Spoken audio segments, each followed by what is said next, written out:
Hey everyone, Dan here. Before we get into it, if you enjoy these videos, please hit the like and subscribe button and keep in mind that these are my own thoughts, opinions, and ideas. These are not meant to be, nor should you take them as investment or trading advice in any way, shape, or form. Do your own due diligence, put in the work for yourself, and make your decisions based on that. Enjoy. Alright folks, so here we are after market close on Tuesday, September 19th. We're going to take an updated look at Cano Health. And Cano, since leaving this uptrend support that we had noted on the chart, it worked its way out sideways, and it's always a question, what's it going to do then? And now it's really putting in that answer with an exclamation point. Pretty incredible sell-off the last 3 trading days, down a little over 4%, followed by a little over 8%, and then today, 15% down.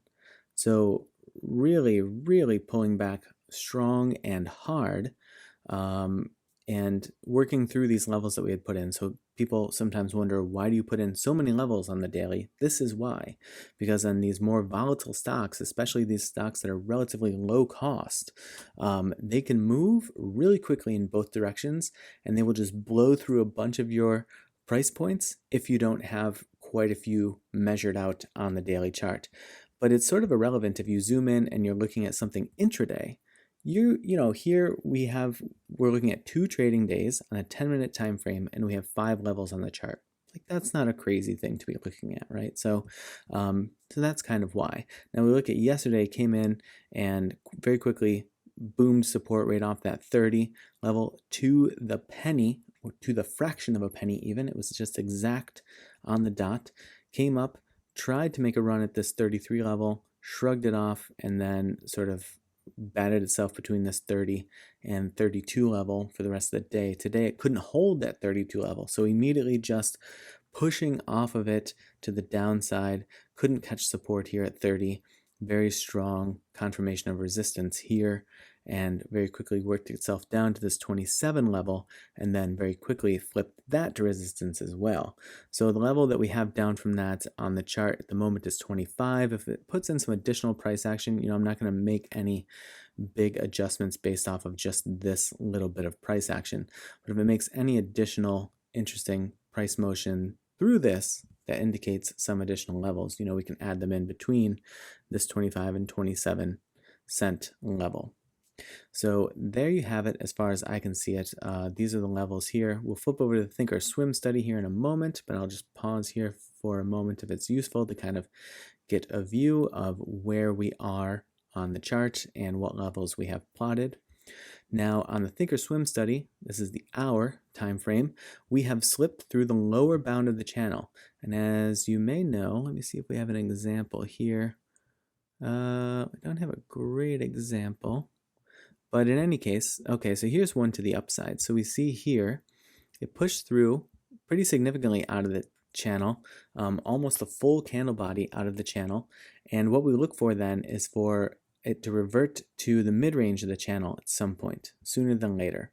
It can spend quite a bit of time out of the channel, but when it does start to pull back in, we look to see if it moves toward this mid-range of the channel and then what it does there. So it came in here, came to the mid-range, lost it as support very quickly, found resistance there, and then what did that result in? Sort of days and days of moving sideways and then having to recover. So a little bit of a sell-off and then sideways action, and then trying to recover, but then once again slipping that, and then really getting caught in a downtrend here. And then that's where we are today. So it's outside of the channel, which is interesting to me. We do see this very lengthy trigger for several days. This was a pretty good call out by the TTM squeeze indicator. Several days of just trigger after trigger after trigger after trigger, and it's just moving sideways that whole time. And then when it fired, it was about here. So it was at about 33, 34 cents, somewhere around there.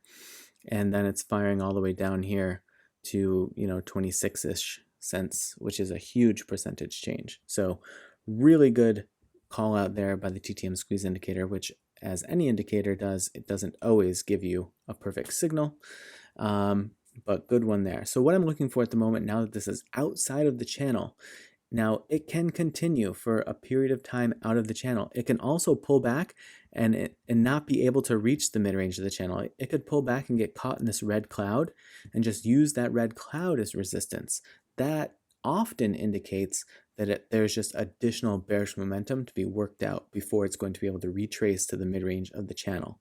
So that's what I'm most interested in at the moment. Is it able to make a run back toward the mid-range of the channel, or is it going to get caught and start treating that bearish red cloud as resistance, which may indicate, like I said, that there's more of a bearish thrust down that needs to happen.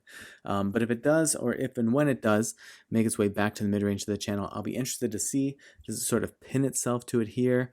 Is it able to kind of work through and push through it like we see here, right, and get support, and then sort of make a run toward the upper bound of the channel and maybe flip from bearish to bullish momentum at that point? That's mostly what I'm going to be looking for. But that is just going to take time to tell. All right, folks, I hope that your trading week is off to a good start. And as always, I appreciate you watching, and I will see you in the next video.